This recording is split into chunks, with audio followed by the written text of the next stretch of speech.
প্রথমেই যেটা বলবো সেটা হলো মরশুমে হলেও এটা অর্গানিক অ্যাসিড, যেটা লিভারের ফুড, যার জন্য প্রতিদিন আমরা ভাতের সাথে লেবু খাই।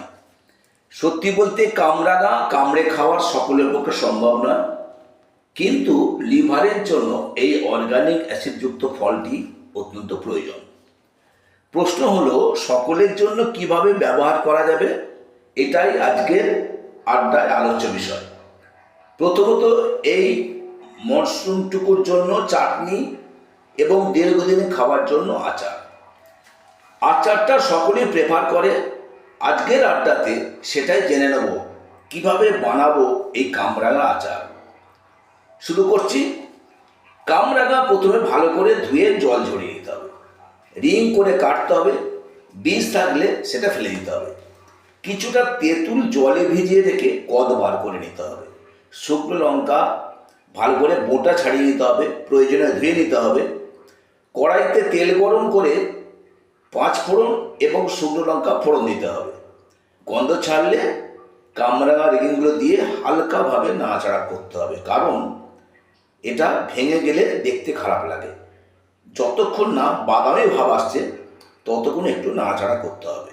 এরপর রোস্টেড জিরে ও লঙ্কা গুঁড়ো দিয়ে আরেকবার নাড়াচাড়া করে দিতে হবে, যেন ভেঙে না যায়। খেয়াল রাখতে হবে সেটা। সামান্য একটু ভিনিগার দিতে হবে ওতে। এবার নুন ও তেঁতুলের কদ দিতে হবে। আবার একবার নেড়ে চেড়ে চিনি যোগ করতে হবে। যারা চিনি পছন্দ করেন না তারা অবশ্যই গুড় দিতে পারেন। কামরাঙা নরম বা সিদ্ধ হয়ে এলে নামিয়ে ঠান্ডা করে কাঁচের শিশি বা জারে রেখে 2-3 মাস ধরে খাওয়া যাবে। টেস্টি করার জন্য এখানে বিট নুন ব্যবহার করা যেতে পারে বা সাদা সর্ষে বাটা যোগ করা যেতে পারে। Do as you think best. এটা দেখতে অনেকটা ওই বেলের মোরব্বার মতো খানিকটা লাগবে। ফটো নিশ্চয়ই দেখতে পাচ্ছেন। আজ এখানেই শেষ করছি। আরেকদিন আসবো কামরাঙার উপকারিতা নিয়ে আড্ডা দিতে। আজকে এটাকেই শেষ করছি। আমাদের চ্যানেলটা সাবস্ক্রাইব করে সঙ্গে থাকুন, প্রতিটা পর্বে থাকুন, প্রতিটা পদে থাকুন, দেখতে থাকুন এবং শুনতে থাকুন।